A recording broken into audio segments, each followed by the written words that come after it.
You want to hear a joke? Sure. Knock, knock.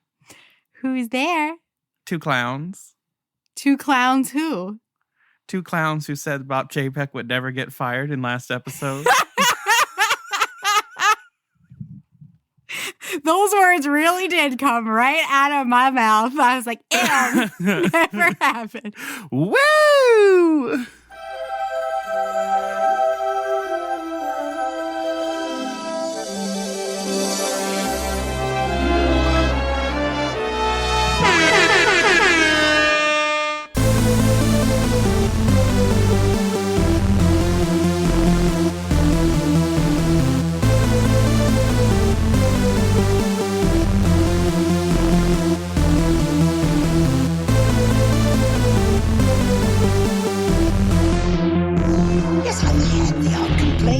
But on the whole, I've been a saint to those poor unfortunate souls. Hello there, and welcome to Poor Unfortunate Podcast. My name is Caroline Ameti. And I'm Connor Perkins. Welcome to any returning listeners. It's great having you here with us. And to any new listeners, welcome to the Big Blue House. We are Thank so God you did happy that you are here. If you haven't hit follow or subscribe wherever you're listening to the podcast, make sure that you do that. That way all of our episodes download to your device. You don't miss out on anything, be it irregular schedule type of things or bonus episodes that may or may not be coming. You don't want to miss out on anything. So make sure that you hit that follow and subscribe. And then at the end of the episode, make sure to hit 5 stars and leave a review so that someone else can find the podcast. We're seen in search results. All that good stuff. Returning listeners, if you haven't done this, it's the season of giving. And leaving a review is the ultimate gift. And we would appreciate it. Speaking of gifts, the Poor Unfortunate shop is open. You can go to poorunfortunatepodcast.com to see all of our merch. It's available right now to you. You can just go on, find something you want, and you click it, and then it shows up at your house. It's really true. But if you have friends or you have family members who listen to the podcast and are looking for some holiday gifts, Poor Unfortunate merch makes a great holiday gift. Just make sure that you get your orders in by December 12th. If you're ordering for the Christmas holiday, we want to make sure that you have that and you're not waiting on it. So, yeah, get your merch, poorunfortunatepodcast.com/shop if you want to go right there, or you can just go to the regular website and then you can click around. Well, everyone, we're going to forego our typical Disney news portion. You'll get all of your lovely Disney updates next episode, next week. But there's some record-setting straight that needs to happen because really, 1 mere week ago, I made a huge error. And so, Connor, could you tell everyone a little bit about that? What's been going on? Yeah, so on Sunday, November 20th, I was sitting at my computer doing final edits of our Monday the 21st release. I was hitting export, talking with Caroline, and Disney had some news to share that Bob Chapek was fired as the CEO of Disney, and they had reinstated Bob Iger as the CEO, effective immediately. So already, we had old news for you in our episode that was coming out the next day. And our next news segment, because we're splitting up this Showdown episode, wasn't going to be until next Monday. So we couldn't not address this. So if you don't know, you've been living under a rock because I feel like everyone knows. But yeah, there's been a major shakeup that happened. And I'm going to be optimistic about it. I think that this is going to be for the better. Mm-hmm. And I have a couple things to share of you, things that I've sort of been compiling throughout the week as more and more information has sort of slowly trickled out from news sites like the Financial Times and Wall Street Journal and the New York Times about how this all happened and what went down. So sort of like a timeline backstory situation. So Bob Iger, he selected Bob Chapek to be his successor as CEO. And then he left, and that was very shortly before the COVID-19 pandemic set in. And he was actually invited to come back as an executive chairman to sort of help the process along while we were going through the brunt of the pandemic for the Disney Corporation. Mm-hmm. Bob Chapek was not the first choice to become CEO, or was not the obvious choice to become CEO. And Bob Iger has publicly stated in the years after he had put him in that he regretted naming Bob Chapek. I actually never realized how much smack he's been talking. I kind of respect And that's the thing. So over the last year or so, the Wall Street Journal has reported that Bob Iger has been very vocal about his disdain for Bob Chapek. And they have said things like he was alarmed by theme park price increases. He thought that Chapek was too responsive to the stock market changes, which I would agree with and makes sense for someone who comes from running merchandise and like a toy background. He's going to be very gut reaction. You can't do that with Disney. You sort of have to have a steady hand. Yeah. One of the big points of contention was actually happening during the pandemic when he was the executive chairman. He wanted to delay making any layoffs at the Walt Disney Company until the CARES bill was signed so that when employees were laid off, they would be able to take advantage of the CARES Act. And Bob Chapek said, no, you don't run this company. I do. You're interfering with the day-to-day. And there was a lot of tension that was happening there. To the point where Iger has now also said that, quote, he's killing the soul of the company in reference to Bob Chapek. And girl's not wrong. Yeah, I didn't even know about previously that. I actually didn't know a lot about this, but Chapek had the plan to relocate like 2,000 employees from California to Florida and just kept like delaying it, putting it off with absolutely no regard to these families and their plans. Just like totally like Scrooge McDuck, like wild. Yes. And in the early days of Bob Chapek taking over, he had a better idea of how he wanted to run the company. And it was very much about consolidating a lot of decision making under one place where he had a lot more control. Under Bob Iger and previous CEOs, a lot of creative decision making was separated under all of the different umbrellas, which I think works really well when you diversify your leadership like that. Agreed. Because it allows for other ideas and it allows for areas to succeed and offset areas that might be not doing so well because you're not centralizing everything. But Bob Chapek was a fan of bringing everything under one umbrella and having a lot of sort of executive power situation.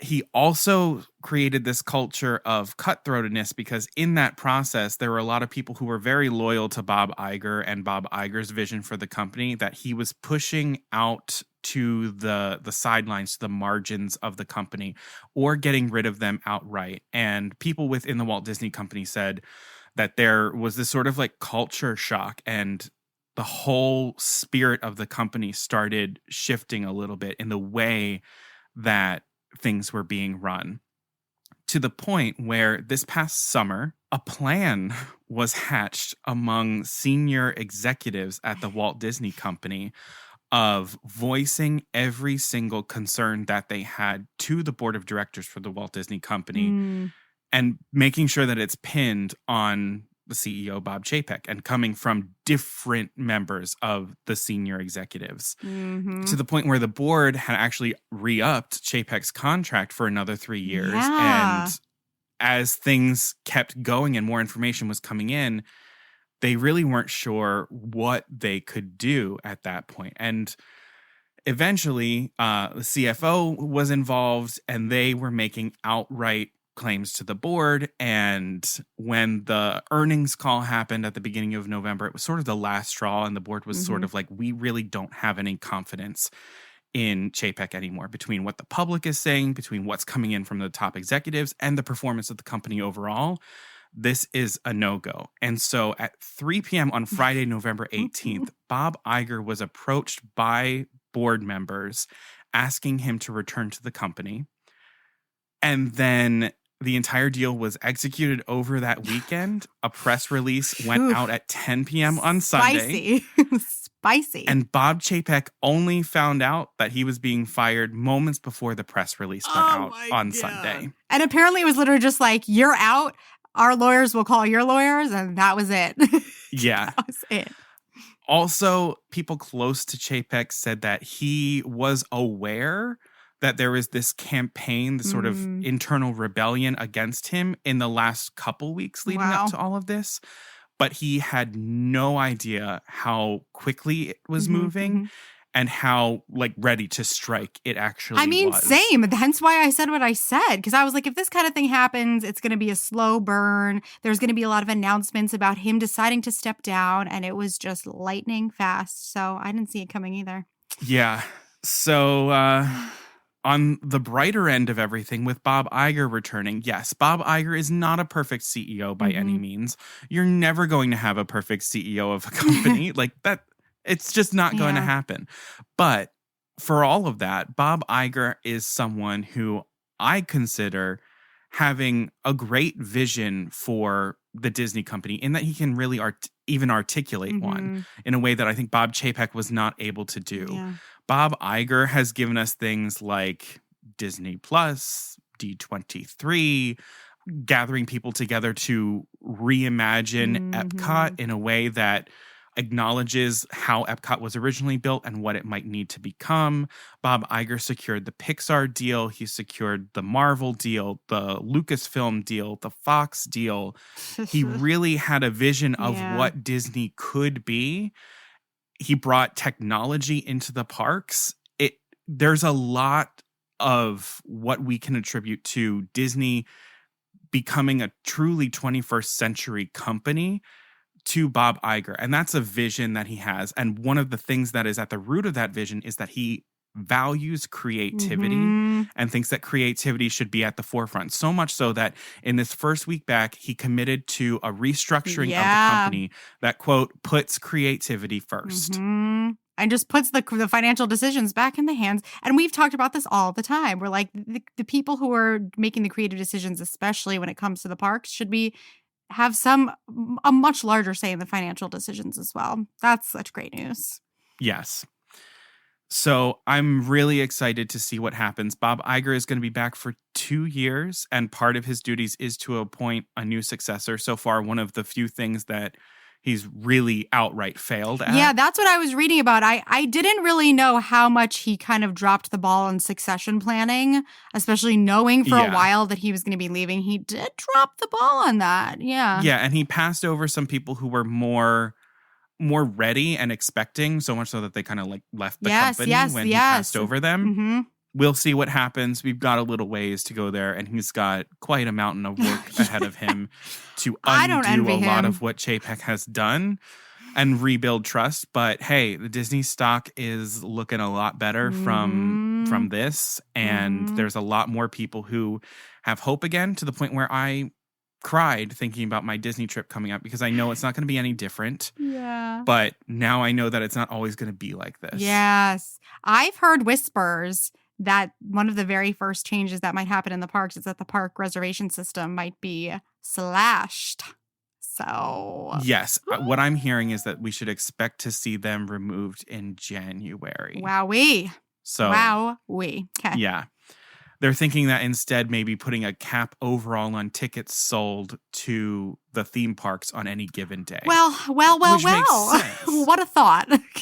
But I've been talking about this with a lot of people, but on Monday, I actually had a call with one of our listeners, one of our friends, Gabby, and we were talking about this, and there's a lot of really good things to sort of take out of this. But the thing that both of us sort of really latched onto was this overall feeling of hope because of how this happened. This happened at the senior executive level. CFO Christine McCarthy was a part of this decision.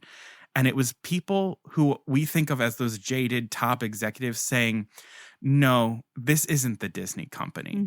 And it was this feeling of being heard. And I know that they're not listening specifically to the public, but it was knowing in some way that they understand what Disney is in the way that we understand what Disney means, because Bob Chapek tried to run the Disney company like any other company. And the truth is, the Walt Disney Company is not like any other company.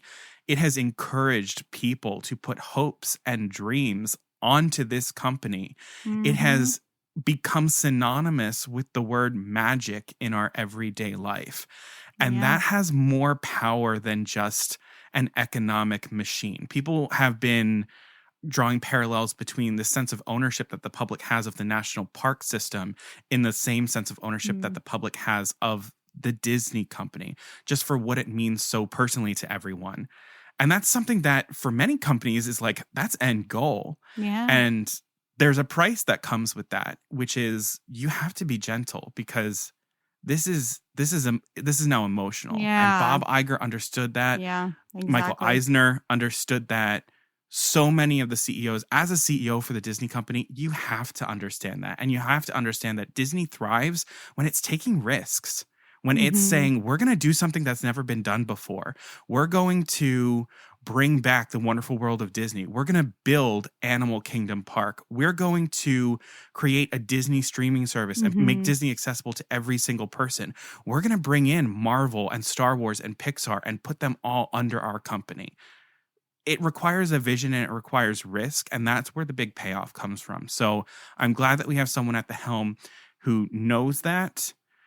And I am very hopeful that he will do a better job at finding the next person to carry that same sense of vision and ambition and risk-taking to the future.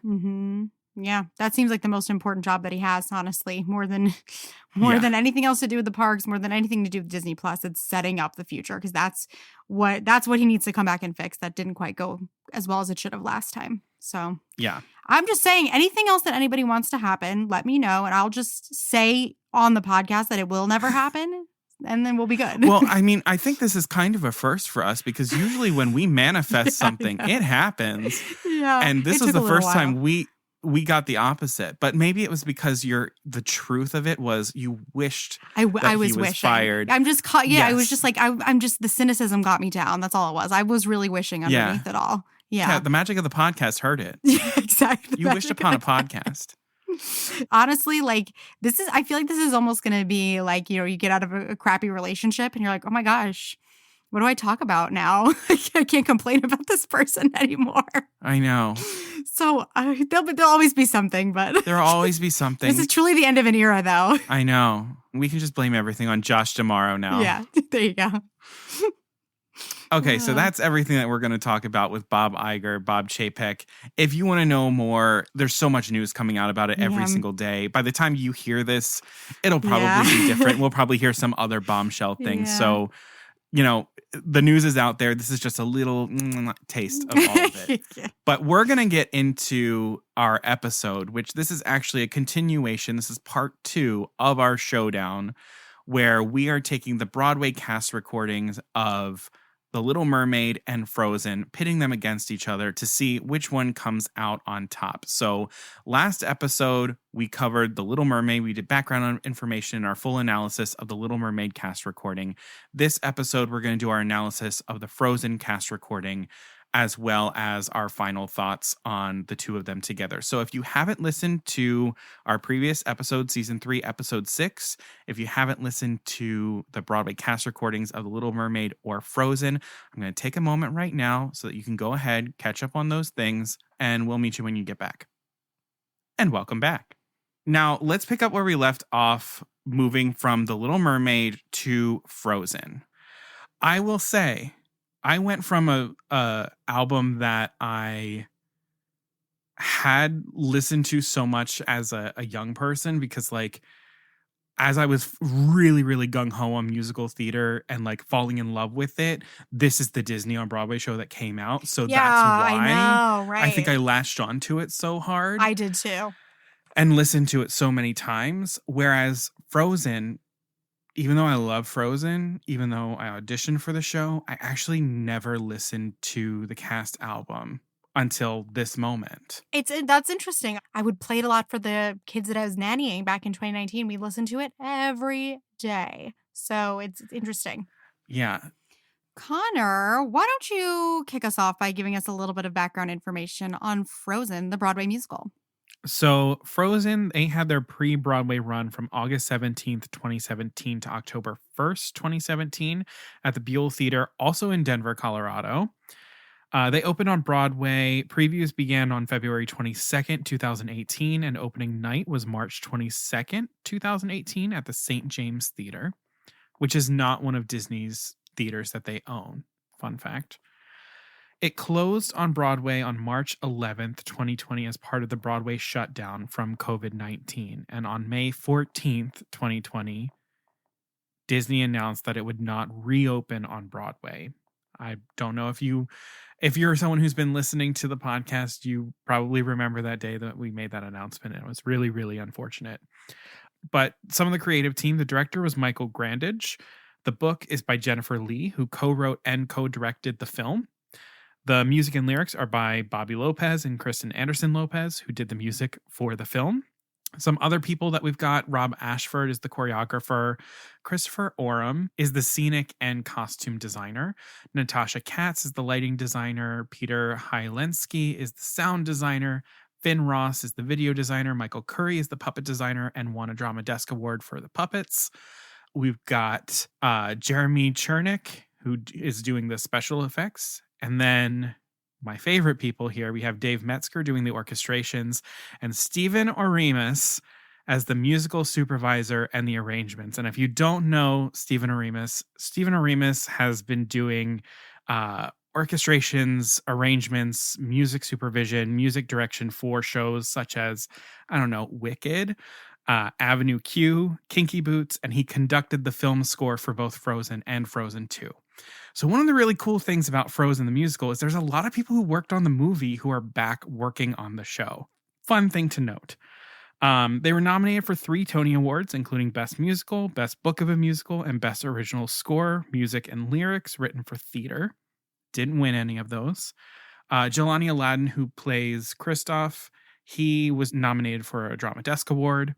And the show stars, among others, Patty Murin as Anna, Casey Levy as Elsa, Jelani Aladdin as Kristoff, Greg Hildreth as Olaf, John Riddle as Hans, and so many more.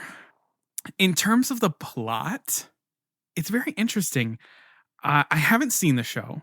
I may or may not have seen a recording of the show that was done less than legally.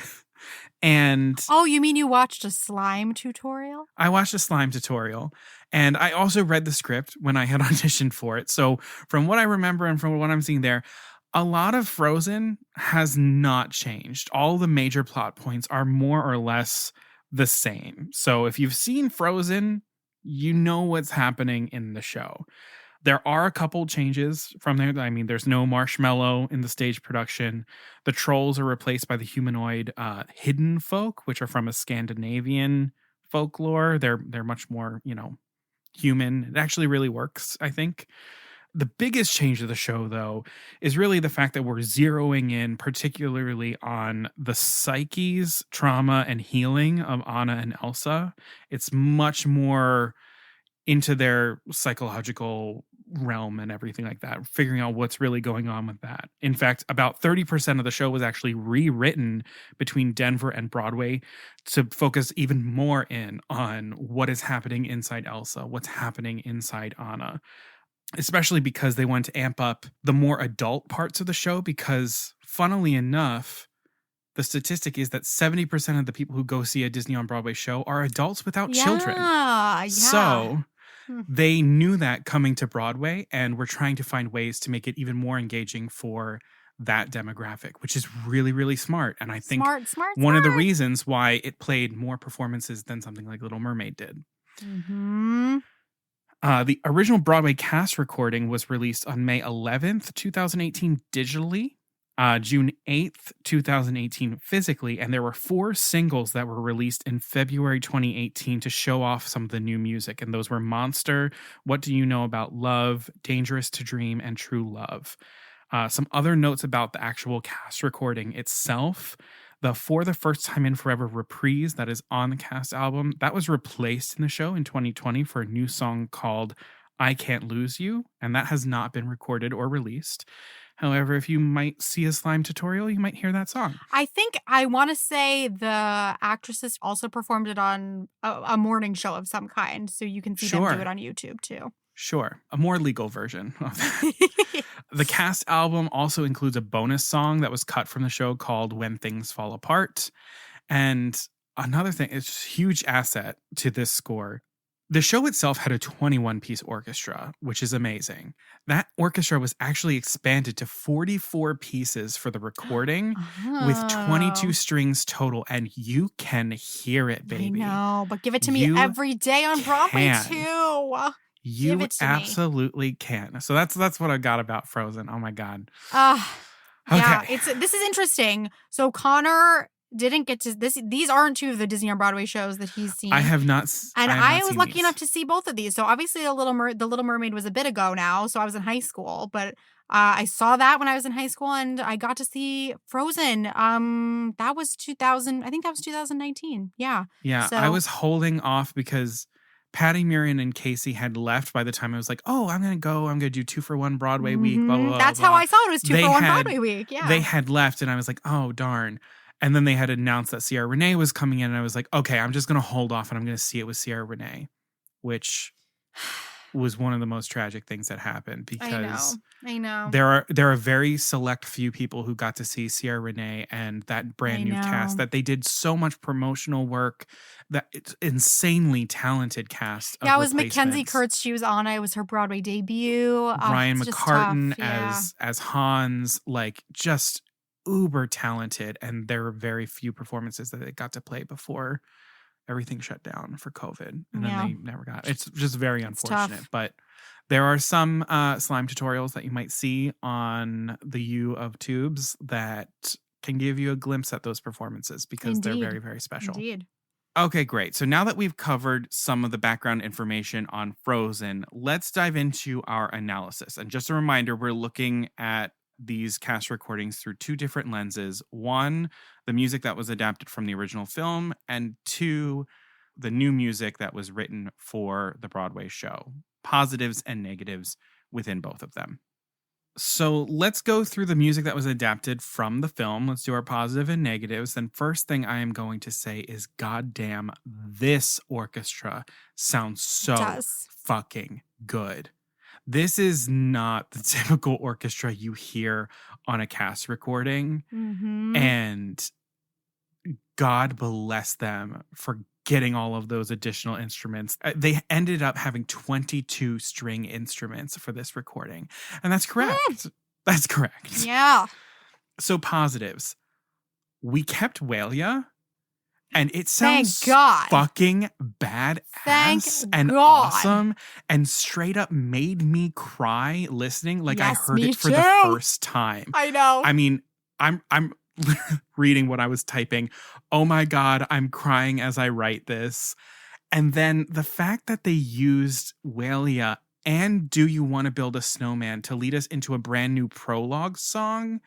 This is like actually a fantastic tactic for an opening number.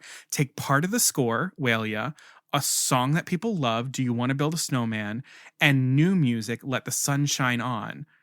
And honestly, I would say this is one of the strongest opening numbers I've heard in a Disney show. Agreed. Ever. So that's what I've got about Walia and the opening and all that. Yes, I completely agree with you. I also, I cried when I saw it. I cried when I listened to it. I'm just so glad that they did not open the show with Frozen Heart as well, that doesn't happen in the beginning of the show at all. It doesn't belong there. God bless. It's not in it. It's not in it. Yeah. And the arrangements, those orchestrations, those arrangements of Do You Want to Build a Snowman, they feel theatricalized here in a really nice way. And the adjustments to transition Adult Anna into Coronation Day, I think are really nice. I think small changes like this keep audiences engaged. Yeah. It would be so easy for parents, especially of kids who have heard the song a million times, to just zone out. But little things like that, like closing the song in a different way, it just makes it feel fresh. Yeah, it just keeps us on our toes. And also, like, Yeah. we're doing well, yeah, but we're kicking in with the bass men first. Mhm. Where it's like, you know this song, but you've only heard a women's choir do it. And now we're going to Yeah. let the whole ensemble, which, like, shout out to this ensemble because I think that they are the This strongest part of this cast album. Yes, I This agree. ensemble is fire. This They are ensemble cannot be fire. topped. Yeah. Next thing I've got, Do You Want to Build a Snowman? I think the strongest part of Do You Want to Build a Snowman is the new dialogue, the lyric changes. That makes the girls children when their parents pass. I really liked that. And the freaking orchestrations through this, the full-on gravitas, the dialogue it shows by making the adjustment of them being kids when their parents passed shows the extent of the emotional suppression that Elsa is doing. I friggin' cried. Same with the dialogue when she's like, I can't do this, I can't do that, I can't dream. She's like, I can't do anything. And she's like, she's frozen herself. Like, it's really traumatizing to watch and like just takes us a little bit deeper, a little bit darker into the reality of what's happening. Yeah, no, seriously, on stage, again, trying to stay away from it, but seeing two little girls like in the funeral blacks is so sad. Yeah. So sad. Yeah. And I just think all of these small changes added, it's just enough to keep us on our toes and go through the emotional journey of that song like it was the first time. Definitely. Again, I'm going right through these. For the first time in forever. Yes, yup, agreed. just let Patty Murin slay the fuck out of this song and give us character. Yeah. Also, I'm shouting out again the incredible ensemble. I have them in my delivering notes for in this the song new too. Chorus section, which has some beautiful lyrics that subtly give us insight to how the people of Arendelle feel and just further shows the repercussions of hiding Elsa. The deepening. So good. Yeah. And I feel like it's particularly hard to follow Kristen Bell's version of the song because it's so just some of her line readings are very iconic, very easy to imitate as well. Yeah. And Patty Murin was like, no, I'm going to just. No, she's I'm like, gonna no, I'm going to give this the Susan Egan treatment with Belle. Yes, exactly. It's very, very much that. Like, same thing. Kudos to the damn ensemble. Casey belting her face off. The finale of the song is even better than it is in the film. Like the build of the finale of this song is so good. And it's just so dramatic. All of the Arendellians sing. Like, yeah. Like I felt it. I felt the opening of the gates for the first time. Yes, like, exactly. Them all saying the gates, the gates, the gates. Like, yes. So good. Love is an open door. It's just hard to mess up this song, in my opinion. And of course, they didn't mess it up. The dance break in the middle is just like a hell yes from me. And again, the acting on the cast album is incredibly impressive because I can see the awkward dance break happening in my mind. And I hadn't seen it ever before when I first listened to the album, and I could see what was happening in it, and that is just like a straight up yes from me. I think also adding one more chorus of love is an open door after the marriage proposal, I think that's also a yes from me. Such a small thing, but yeah. Effective. we gotta close this out one more time because it's like she says yes, and then it's the two of them coming together again before the Elsa moment. So yes, this was a yes for me. Yes. Casey's Let It Go. I truly don't know how she does it. Oh my God. I remember getting the audition pack. And I peeked at Let It Go to see what they were doing with it. And I saw that it was like a step down. And I was like, oh, all right. And then I saw the option up tag. Oh my God, the option because up. It takes us to intermission. And I was like, the poor woman who is going to be playing Elsa has to go higher than Idina does in the movie. And Casey makes it feel like nothing. She does. Fantastic. And her performance at the Tony Awards of this. Oh my God. Everyone in that theater, everyone at Radio City was on their feet. That is amazing. Yeah. What she does is amazing. I love her. And it's hard to take a song that people love, is iconic, won an Oscar. Like, it's hard to make that feel fresh and different. And She does. Do I personally love the option up at the ending of the song and the way the end of the song ends? I don't know if I do. I'll take the Adina version for me. But for what this has to functionally do in the show, they did it right. They made the right call. And she slays the house down. She slays. Woo! Okay. I'm putting this in here. So for the first time in forever reprise. It's Yes, not I in the have this show on here. right now, but it's in the cast album. And it was in the show for over a year. Yeah. I'm sorry. They used the bridge from Demi's Let It Go at the end titles of the film for Elsa to open up for the first time in forever reprise. Fuck yes, I am here for this. Wow, wow, wow. I can understand them wanting to change this moment into a new song because they're like, oh, we can add a new song, whatever. And they do later, sure, whatever. But I always stand a reprise and these ladies sound fire on it. And I'm always a fan for a reprise. Always take a moment that we know and bring it back and make us hear it in a new way. Like I'm all for that. That's like how my brain works. And I think this reprise does it. And the two of them just absolutely nail it. But the best part for me is leading with the bridge from Demi's Let It Go, which they do keep with the new song. Oh. They still keep that. Yes. I remember that. Mm-hmm. I remember when I first heard that, my jaw was on the floor because for whatever reason, when the film, Connor was there. He knows this. Yes. When the film came out, I would have a half-hour walk back from class to my dorm, and I would just listen to that over and over. It's so funny because I was listening to the Adina version and you were listening to the Demi version. And I remember us talking about that. And I was like, oh, I listened to the Adina version. You're like, no, I listened to the Demi version. I was like, you're wrong. And then you're like, you're wrong. And I'm like, fuck you. And then we had a fight. The fact that we got it in this, I literally never would have expected that. Kudos to the Lopez's for knowing that piece of that version is so good. But even then, they sort of changed the lyrics around. Yes, exactly. Instead of let it go, it's let me go. It's Elsa asking Anna to let her go. That's some beautifully done, orchestral and musical surgery, which we just love. Whew. And then and you already said it, but Patty and Casey they act the crap out of this. The acting really is so good. Yeah, they really do. Those are the positives that I had down. Do you have any other positives? I have one more positive, and that's actually Fixer Upper. So here's what I have to say. I just didn't put it on here, but yes, I agree. I don't like the song from the film. Again, listening to the film soundtrack, I would skip it. Okay. The transition from the trolls and making them hidden folk, freaking brilliant.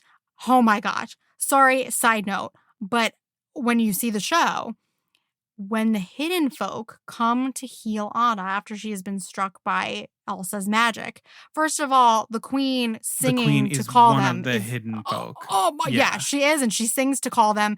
And they appear, I had full body chills. I gasped. They appear at the window and their eyes and their necklaces are glowing and they look straight up scary. It was one of the best parts of the entire show for me. It was just magical and unexpected.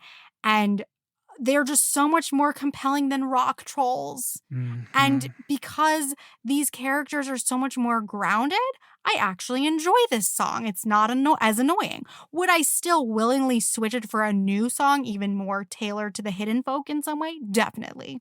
But the singing is so much more rich and the orchestrations are so much richer that it just doesn't feel like a silly throwaway. It feels like, again, something is being accomplished. The dance break is phenomenal and it just feels so much more full and I really enjoy it. Yeah. The highlight of this album for me are all of the ensemble arrangements that happen in the show. Queen Anointed, which is the additional music, but Walia, every single time we bring in the ensemble, they're giving us a full choir arrangement, at a national competition, complex AF gorgeousness.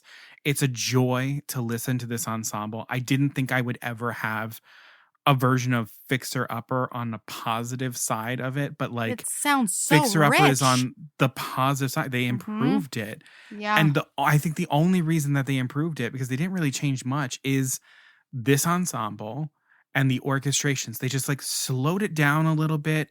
They grounded it with some like drums. They put made some it like a little bit Walia darker. stuff at the beginning. Exactly. Let's do negatives. Yeah.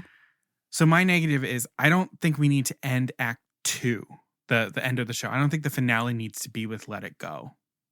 Maybe Do You Want to Build a Snowman like the movie does? Or something with For the First Time in Forever being flipped on its head. Let It Go seems too much to me like its own thing. That using it as a closing number for me is just, it's a little bit too much. I understand why they're doing it because they're trying to ground everything in the psychology of Elsa and Anna and like letting things go. And they're trying to make the Let the Sun Shine On moment. But Let the Sun Shine On has its own sort of melody that I kind of wish that like maybe we ended the show with something new. But I also feel like For the First Time in Forever could have packed a really, really good closing number punch where it's like, for the first time in forever, like we're finally all who we are or something like that.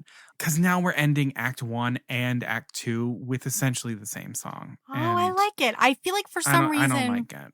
For the First Time in Forever would feel a little anticlimactic to close the show. I get the theme. But I don't know. For me, it's just not. Let It Go is so much its own thing that I actually think the show as a whole suffers from the moments that it pulls from Let It Go for other music. Oh, wow, shit. Okay. And I mean, it's not often, but in some of my additional music, I have the moments that it's pulling from Let It Go because Let It Go in pop culture just occupies such a space. It's just so much its own thing. It's an Oscar-winning song. It's just like, it's fine for me to exist where it is, but to use it for the finale of both acts, I don't know. It didn't do it for me. I enjoy. Okay, that's fair. I would have enjoyed ending it with them building out the song "Let the Sun Shine On" a little bit more, or ending with "Let the Sun Shine On" and Walia again, and ending the same way that we began. But it feels a little bit repetitive. Oh, to me you convinced me a little. Act 1 and Act 2 on the same song. Okay, yeah. For the First Time in Forever, it does not convince me, but Walia, Let the Sun Shine On could convince me. Okay. Yeah, like, and I know Let the Sun Shine On is sort of like there because it's supposed to sort of be like a spin on Let the Storm Rage On, like that kind of thing. But they built out like a little bit of its own melody in the opening number. And I would have preferred to explore that a little bit more. But that's me. That's the only negative I have for existing material. I only have one, and that's reindeers are better than people. And it's just because I think this could have been the intro into a full song for Kristoff on this theme about him not feeling comfortable around people, maybe even about him being lonely, or maybe build it out into a full song. Doesn't even have to just be the intro. He really badly needs that in this show. I'm also biased. Jelani Aladdin, we were in school at the same time as him. It's so amazing to see all of his success. More of his singing. His voice is phenomenal. Why is he only singing these little snippets here and there? It's completely unfair. He needs Reindeers Are Better Than People could have fully been a Kristoff solo. That was a missed opportunity. Well, Frozen, doing a great job so far. Woohoo. Let's do the additional music for the stage adaptation. Mm-hmm. Let's start with the positives. Yeah. Okay. My first thing that I'm going to mention is actually something a little bit, I don't know if it's controversial. I don't know. We'll find out. Making the building of Olaf and Anna gets frozen for the first time a musical moment with a little bit of you, for me, is a good decision. Is it my favorite song? No. But it gives us some time with the girls to build out more of a relationship as children than we are afforded in the film. And I think that's the best way to also sell a big action moment like her getting frozen, make it musical. Since the underscore of that scene in the film was so pivotal and we don't have that, just make the whole moment musical. It sells it better. So I think, is this my favorite song? No. Does it do what it needs to do? Yes. Do I understand why it's there? Yes. Do I think that it does what it does very well? I actually do. So a little bit of you, I have it in my positives. Completely agree. I think sometimes these kids' songs can be a little bit like precocious and annoying. And this one never turns into that for me. Expanding the moment, like you said, that Olaf is created is so appreciated. He is so beloved, and seeing him, in the show move for the first time in the song is absolutely precious. The song doesn't last too long, so it doesn't grate on you. Mm-hmm. Also, then we hear Olaf singing it when he makes his actual entrance later in the show, and it's echoing through the cave. He's singing a little bit of you. And, oh my God, I'm going to cry talking about this. Oh, God. All of the little kids in the audience, when they hear that, when I saw it, Oh, no. they just they knew what was coming. They knew it was going to be Olaf. And so then you hear his voice echoing in the cave, and then he makes his entrance singing that. And they all, why do I have chills? Oh my God. And all of the kids, they let out this coo, or and you just hear little kids going Olaf, Olaf. And the fact that Olaf is singing the song, that's probably the first thing he ever heard when he was made. I cannot even. I can't. I actually can't. Oh, wow. So love it for that reason. And a little bit of Let the Sun Shine On. I know we kind of talked about a little bit of backtracking for a second as well. It's like what you said, setting up more of their relationship so that we have somewhere even further to fall from. Again, just raises the stakes, raises the drama, and also in The Sun Shine On, just getting a bit of an idea of Arendelle as a whole is so useful. Yeah, and how tight-knit the family is. Yeah, and they say how respect invested for in the community. Yeah, they say are. respect for the crown runs deep in Arendelle. I think that's very Yeah. interesting. And just the narration from the ensemble gives it a very once upon a time feeling that we don't really get in the movie that I love. Yes, which I am generally not a huge fan of narration in shows because I'm just like, why tell us when you could just show us?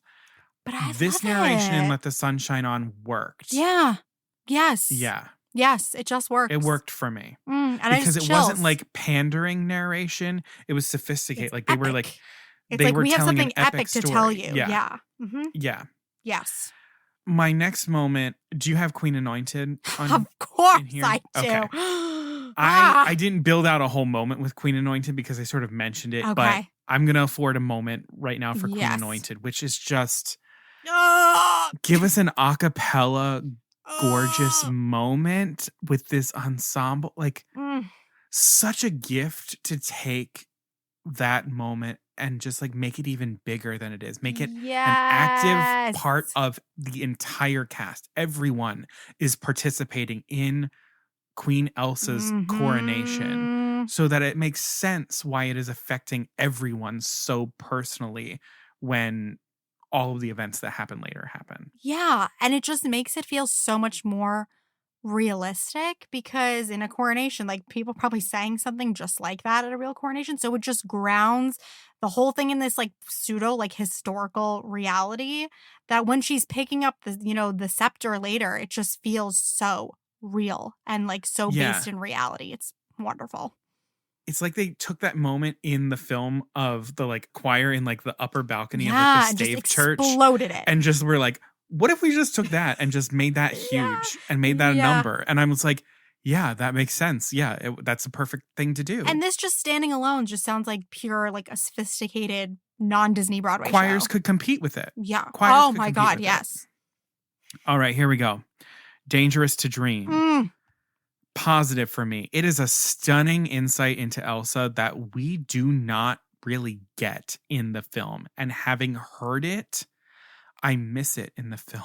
Yes. We go so long in the movie with just bits and pieces of Elsa before Let It Go. And I understand why that happened in the movie. And it does work in the movie because it's like she's supposed to be a little bit mysterious to us because Anna is our main character. But in this, they're really giving Elsa a full character treatment and getting her inner monologue of her adult self that we only get a glimpse of in For the First Time in Forever, where Anna gets characterized by 3 songs before the inciting incident. This is a necessary, worthy addition to Frozen. And it's beautiful. It's beautiful. Yes, I agree. First of all, like, I woke up this morning with this song in my head. I think it's so I beautiful. listened to it like 4 times. It's so good. It's so good. And honestly, like, if I could name 2 moments from the Frozen film that I'm like, okay, these need to be musicalized for the stage show, this is 100% one of them. It's so sad. Speaking of that so many of her thoughts in this huge moment in her life are actually about Anna. She's largely singing about Anna, Yeah. which I find so touching. And this moment feels very adult. It doesn't feel like it's pandering to kids at all. And then we get the really nice moment as well of the musicalization of Elsa's relief when it all goes fine. Nothing terrible happens. And she's And like, then her Father, I talking did to it. her dead parents No, for she's like, Father, approval? I did it. Fuck me. So it just shows how much she has to lose, because in that moment she just is like, can't stop smiling and she's grinning from ear to ear. And so then again, setting us up so we have further to fall later, I think is just great. Yeah, in terms of if your goal was to really build up the psyche of Elsa, did it. This song does it. It does it. Like the fact that like the happiest moment in her life right now is her barely being able to pass a coronation with a straight face. I know. Whew. Oh my gosh. Oh my gosh. Next additional music, What Do You Know About Love is another fantastic addition to musically characterize Anna and Kristoff, building a relationship of trust. It's a great moment from the film to sort of pluck out and turn into a real moment of the show. Their teasing of each other is that same sort of like Shrek the musical, I think I got you beat, Annie get your gun, anything you can do moment that ends with them building a foundation of trust for their relationship going forward. And those moments really work in theater. That's why we have so many of them. And it's a great time for us to get another song for Kristoff, give him a chance to sing some more. And yeah, I feel like I'd take this in the movie too. If they wanted to do that, I'd take it. Yeah. Pretty much any of these additional music, I would take it in the movie. I agree with you. This was actually the first Frozen single from the show that caught my ear. I remember that's what made me pause and say, okay, wait, let me actually go check out what's going on with the Frozen musical.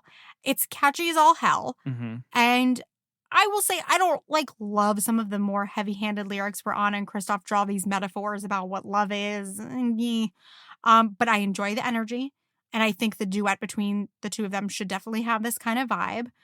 I think the journey of the song does a lot for them too, and it's necessary because they launch into the song for me a little too soon after meeting. That it's like, really already?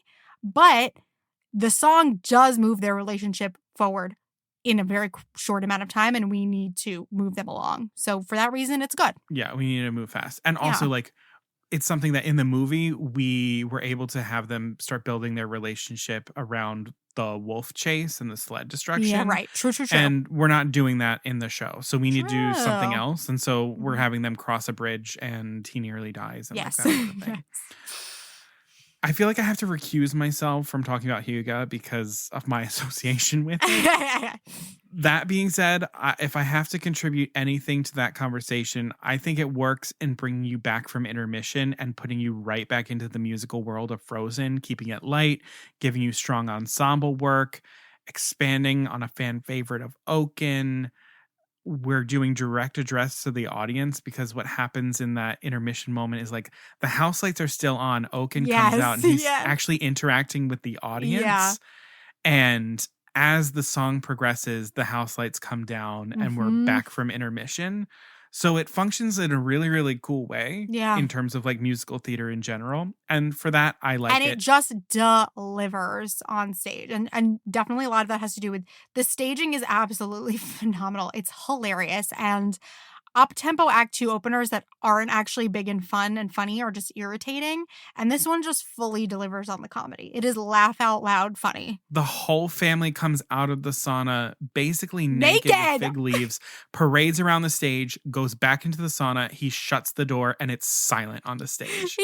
It's so damn funny. And like you said, Oaken was such a hit from the film. I fully support giving him a full song rather than a certain seagull that we all like well enough, but do we love in the same way? No. Yeah, I liked the song immediately. I think it's perfect Act 2 opener. Bring us back into the world. No notes. Next thing I have Kristoff's Lullaby. Oh, me too. I think this is something that we desperately needed in the film and we couldn't get. And I want them to kind of put this song in the movie, animate it, and let Johnny Groff sing it. Because we should connect with Kristoff falling in love with Anna as much as Anna is not realizing that about him. Yeah. Yeah. Like I want to musicalize that moment.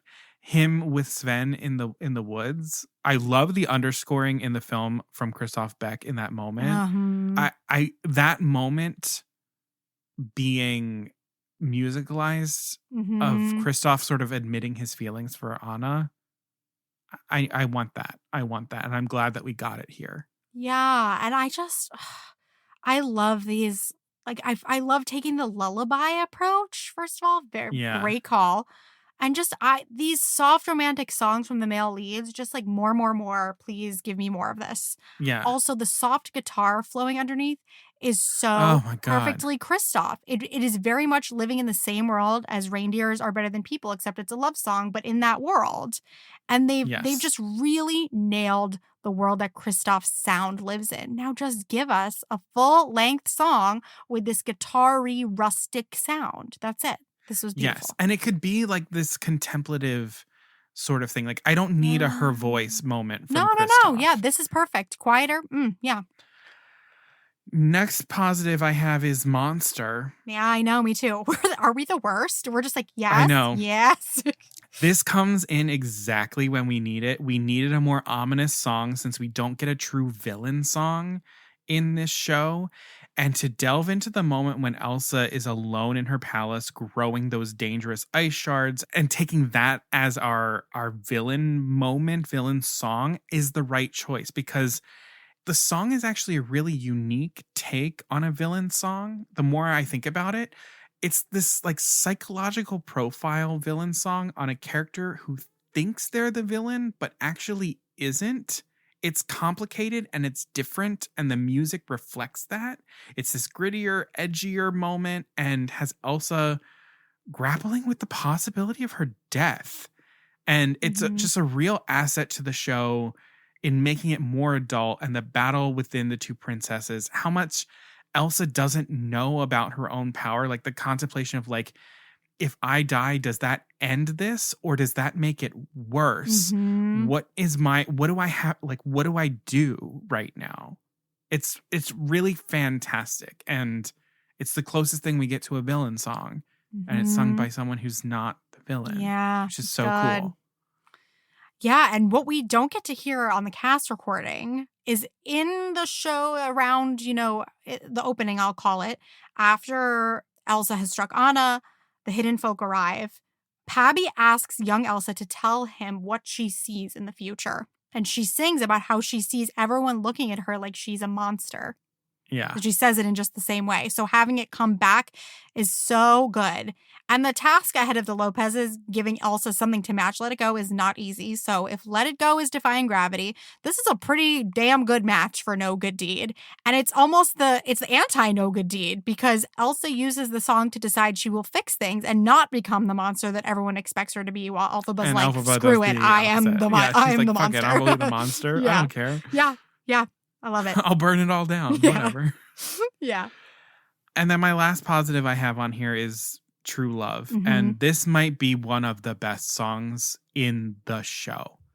The piano intervals in the intro are the same intervals as Do You Want to Build a Snowman? And it gives us hints as to where the true love actually is that she's singing about. Because it's actually with her sister. It's actually calling her back there. But it's happening in the rooms that she's familiar with, giving Anna a musical moment of introspection to look at everything that she has done and her relationship to love. That is important for me because that's something that I think the film sort of glosses over, because Anna's always sort of like okay, on to the next thing, on to the next thing, on to the next thing, on to the next thing. And even when Olaf comes in and finds her in the room, she's like, okay, and now we're getting out of here, and now we're doing this, blah, blah, blah. And which is a great quality about Anna, but I feel like so much of her growth as a character has to be about finding moments where she looks inward and is like, what am I doing? Am I making mistakes here?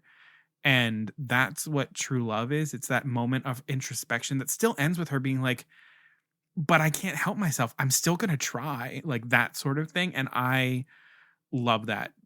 I have no notes for this song. It's right there with Home for me, for like women in rooms being sad. Like this is so good. This is one of my favorite songs in the whole show. Oh my God. And Patty Murin slays it. Oh my God. I mean, I totally agree. We need, this is exactly what Anna's next song should be about. I'm totally so sad that they cut it. So wrong. Please, why? Yeah, they cut this They shit. cut this. That's so wrong. Who does that? I can't.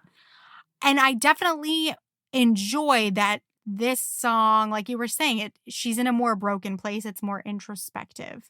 I think that's a really nice contrast. Giving her a big power ballad about being sad, not enough of a contrast. This is good.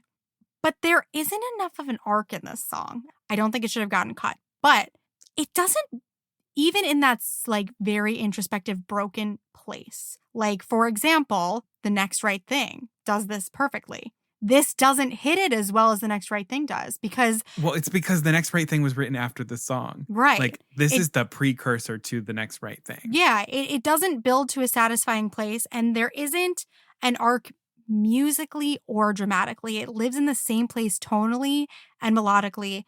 And Anna deserves better than that because I can't really tell you. She doesn't... The song just conveys like, look at all the things that I believed about true love. She needs that moment, but it doesn't bring me anywhere. It's very unsat. It's very flat to me. And Patty does an amazing job, but it feels very flat to me. I don't see it as flat. I feel like it's a little bit more subtle. But there's a fine line. When we get to her final moment of like, and still the dream won't die, like that there's like this. Then the music sort of needed resolve. to follow it then. Well, the music sort of drops out from her where it lets her just sort of like stand on her own. Because also the reality is like she doesn't have any other options until Olaf comes into the room and like opens it up and is like, hey, now we can get out. She's like accepting her death. But then I should feel so much sadder at the end of the song. I don't feel anything from this song. Wrong. And it's nowhere near home. Don't ever put those two things next to each other ever again. I think it goes somewhere. Maybe we could have revised a lyric or something instead of cutting it.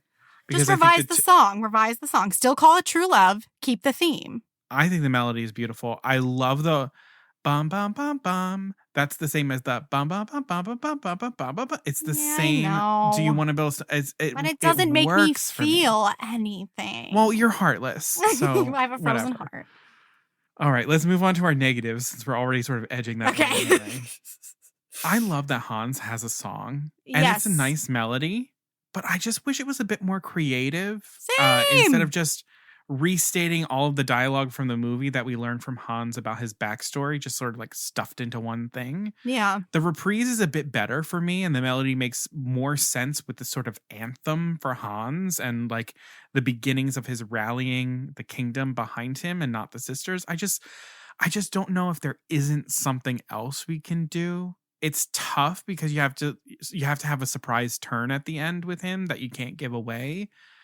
I don't know what I'm hoping for here, but I'm just not convinced that there isn't another option. I want Hans to sing, and I want to know more about him. Me too. And I didn't feel like I learned anything more about him in either of these songs. It was just sort of like the same things that we know from the movie. And I was hoping we might learn a little bit something else. Yeah, because it's so funny. I follow Ryan McCartan on Instagram. And so sometimes somebody submitted a question to him asking a little bit about Hans's motivation, and what he had to come up with on his own was super interesting. And I'm like, I totally agree. We need that. There's not, I don't know. I enjoy the tone of the song as at this point, it plays perfectly into Hans's like a little innocent act that he's doing. Poor me. Mm-hmm. I think I'd like a fully fleshed out solo for Hans. It would have been very interesting to see what Bobby and Kristen came up with in terms of what would be worth a solo for him. Like, let's flesh him out even more in this version so that his betrayal then is even more cruel.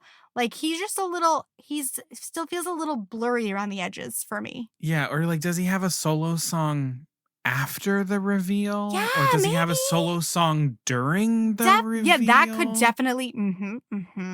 Like, maybe it starts as a duet between the two of them of like, blah, blah, and maybe the If Only There Was Someone Who Loved You is musical. Yeah, and then it goes into True Love. It goes into something I'm else into and that. then fades into True Love. I'm into it. Yeah. And maybe he does a sort of darker motif of introducing the melody of True Love. Mm-hmm. And he talks about how true love sinister. isn't real. And then she flips it into like a major key or something like that. And then she sings about true love. I feel like that could sell it. That might give you the arc you need. Yeah. Oh, well, hey. Connect me with Bobby and Kristen. Teamwork, I baby. I solved it. We Yeah. fixed it. I think the only song that I really like did not like was Colder by the Minute. Okay, I have it in my negatives as well.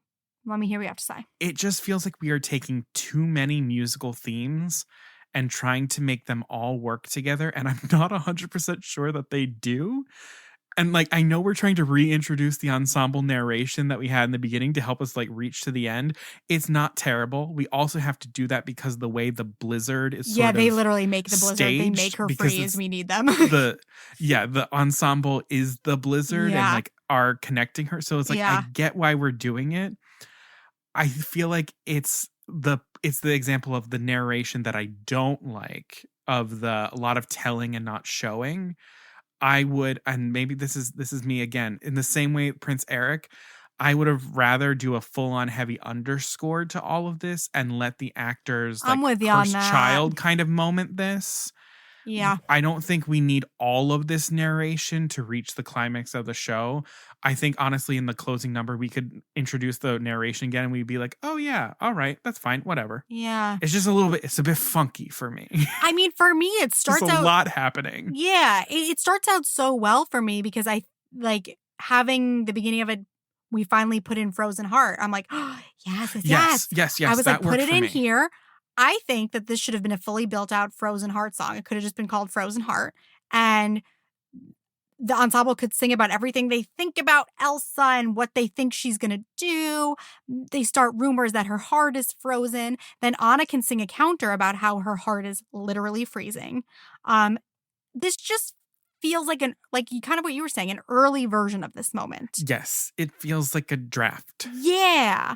For me, maybe we could have had like a Hamilton Burr finale moment where we freeze within the moment that Elsa freezes Anna and have them sing about what they wish could have been, what they wish they could tell each other in those moments. Maybe even I hear wailing in the street. Yeah, like Elsa tells me you better hide. Maybe even a version of I Can't Lose You. I don't know. I think, though, that this climax deserves an epic sister duet, like the best epic sister duet that we've ever heard in our lives. I think if that had happened. Where's our quartet? Maybe. I think if they had written that, I would have walked away being like, that's my favorite song from the show. It would have kind of changed how we see Frozen overall. I think we do need an Elsa and Anna duet, and I know that's what they were getting at with I Can't Lose You, but I think we should have frozen, no pun intended, within the most gigantic moment in the entire show. Yeah, I'm just not convinced that this moment needs to belong to the ensemble vocally. Yeah, I agree. It's a duet. It's an Anna-Elsa duet in some kind of way. Yeah, supported by the ensemble doing like maybe ahs and oohs. Like, yes, that kind of stuff, and doing Cursed Child with their robes and all of that stuff. And then that would lead into a perfect musical moment that I'm still missing from this show that I have in my negative, is that when Anna fully freezes, I want a Do You Want to Build a Snowman reprise from Elsa.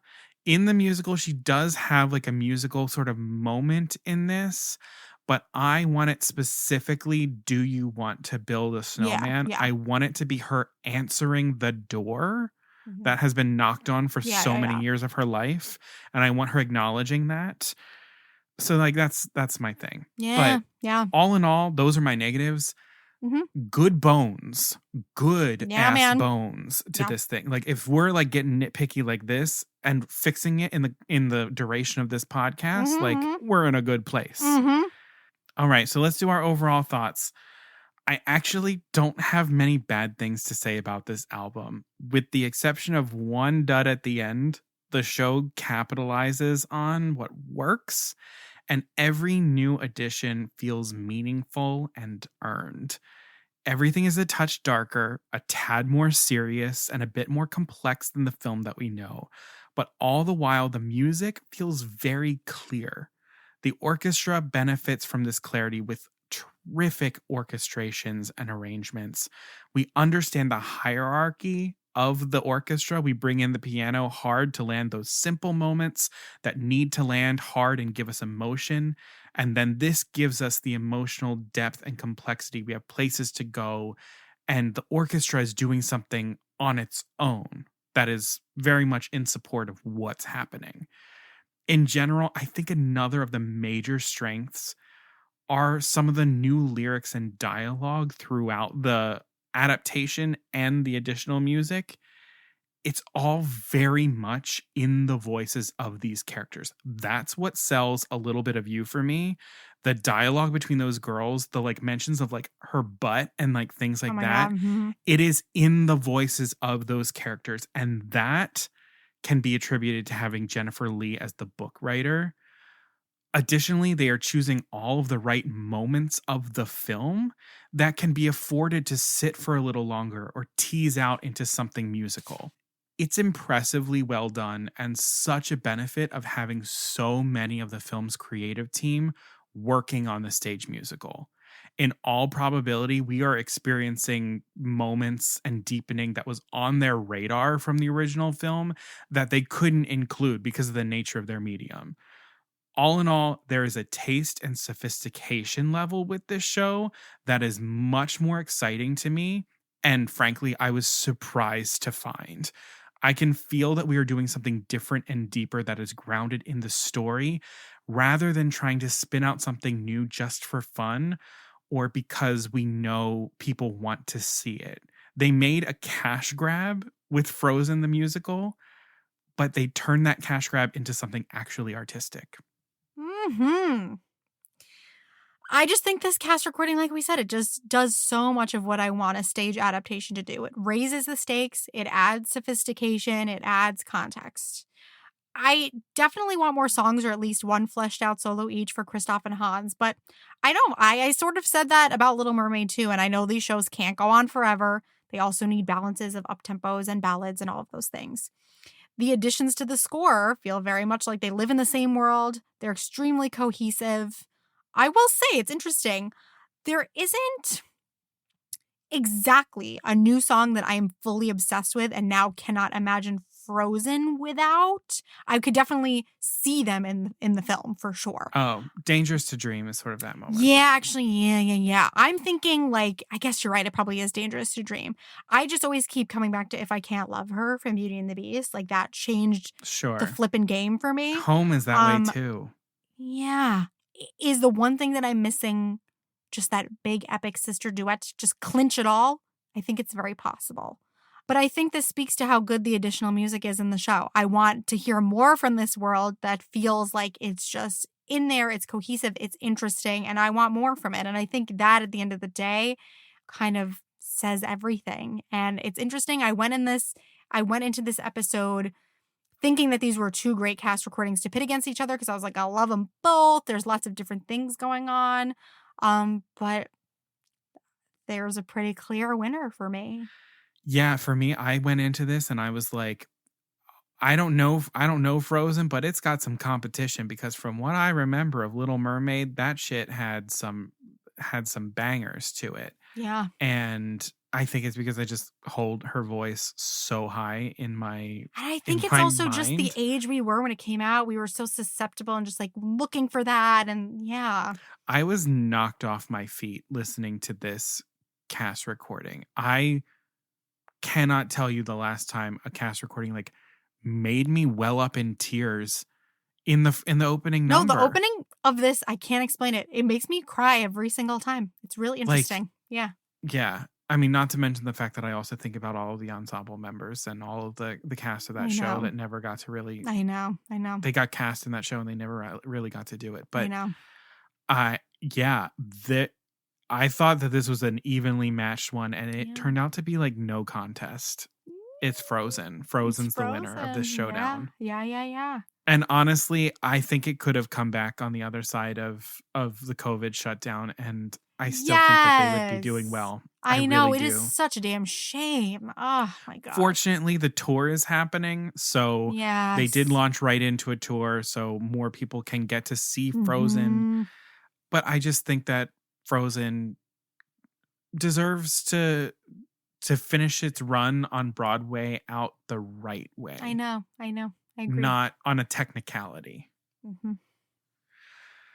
Well, alrighty. I think that's going to do it for us for this episode. This monster, Woo! Yeah, no pun intended, 2-part episode. Thank you so much for sticking with us. If you liked what you heard, please remember to hit 5 stars and leave that review so that other people can find the podcast. We're seen in search results, all that good stuff. And be sure to hit follow or subscribe wherever you're listening so all the episodes download to your device.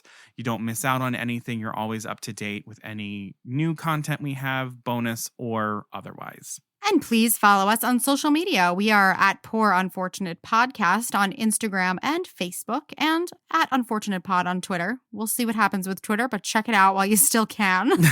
Yeah. But so far, it's been wonderful hearing everyone's thoughts and memories from seeing The Little Mermaid on Broadway. That's some people's first Broadway show, which is always so lovely to hear about. So we're very excited to hear what you all have to say about Frozen, too. So pop on over there. And if you want to talk even more in depth about the Bob and Bob Showdown, about this specific showdown that we just finished, anything Disney related, please join us in our private Facebook group, The Poor Unfortunate Fam. We are truly, I think we're 2 folks away from having 100 people in the fam. Oh, yeah. 100 to end 2022. Whatever year this is would be amazing. Yeah. Please join us there. We would love to get to know you a little bit better and just have you be a part of the lovely little family we have there. So please join. And just a reminder, the Poor Unfortunate shop is open for all of your merchandise and holiday shopping needs. Go to poorunfortunatepodcast.com/shop to see all of our Poor Unfortunate merchandise. And if you are buying anything for the Christmas holiday or any holidays that you might celebrate towards the end of December, make sure that your orders are placed by December 12th so that they can arrive to you in time. Again, the Poor Unfortunate shop is poorunfortunatepodcast.com/shop. And as we always say, it does take us a little bit of money to keep the podcast up and running and coming to you. We do have a PayPal account. It's linked in our episode description and in all of our social media links. Truly, anything that you have to spare goes a long way for us. You can make a one-time donation, a monthly donation, $5, $10, more than that. It all just goes right back into the podcast, keeping it free and ad-free for the most part. So yeah, anything that you have is so, so appreciated. And we do know, while it is the season of giving, sometimes you do have to keep money a little bit tighter for yourself to get through the holiday season. Totally understand. Please make sure to recommend the podcast to a friend. Write that review. Go that little extra mile to make sure that someone else might get some holiday cheer with Poor Unfortunate Podcasts. Tell a friend, tell a coworker, tell an enemy. We love it. We'll take them all. They're all welcome. Okay, well, that's it. That's the big one. That's it. Until next time, Beluga Savruga.